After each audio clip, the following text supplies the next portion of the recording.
Thank you. And the third question, the Russian leadership has repeatedly emphasized that it is unacceptable to speak to Russia in the language of ultimatums. In your opinion, has the language of diplomacy in Western civilization died? Or is diplomacy between Russia and the West conducted in different languages? What is the difference? This relates to the recent talking points that keep being repeated so often. Well, it seems to me that we could talk about this for 3 hours. Even just because the West is not homogeneous. You can see that the countries that are part of the NATO bloc conduct their policies using different tools. For some, the only language left is not even that of ultimatums, but barking. Some sort of aggressive attack through rhetoric.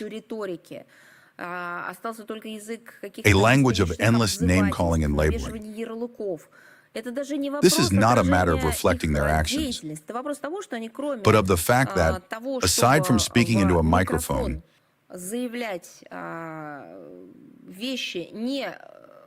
and saying things that are beyond their cap, as we say in Russian, not his hat to wear, meaning someone is overstepping their competence or status. Many of them see nothing else. In particular, the representatives of the regimes in the Baltic states. Their function has been reduced to just that. They are not given anything else. Not only are they not allowed to engage in practical diplomacy, they are not even let near global processes. They've been clearly fenced off into a patch in world affairs where they can stand on tiptoe. This patch is called at the microphone stand with one specific radio frequency, anti-Russian.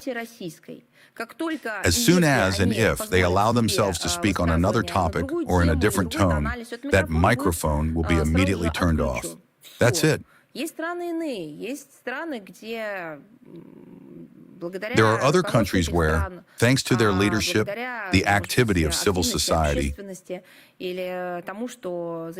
or the fact that the roots of democracy were not destroyed, but rather developed, policies are being pursued to preserve national interests. For that, there are both diplomacy and mechanisms for interaction, for resolving acute issues, for defending one's point of view and respecting another's, someone else's. In some places, countries are simply being shaken by a storm.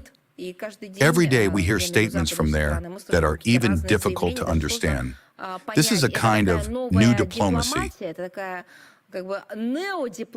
Neo-diplomacy in the form of driving partners to the point where it becomes completely impossible to even perceive what is being said, because something contradictory is said every day.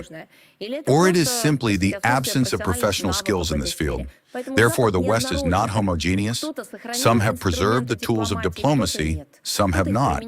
Some use them exclusively for themselves, irresponsibly. This phenomenon also exists. They use these tools professionally for themselves, but